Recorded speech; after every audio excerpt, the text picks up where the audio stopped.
Hello, in front of me I've got Subaru XV. In this video I'll show you where can you find tools. To find car necessary tools, take a look at the car's trunk.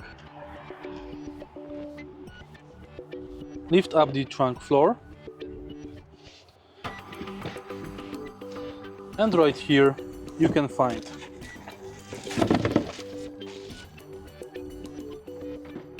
emergency triangle,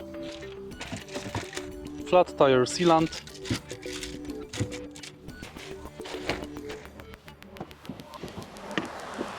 compressor, and emergency keys. Also, there is a towing hook. If you find this video helpful, please leave like, comment and subscribe.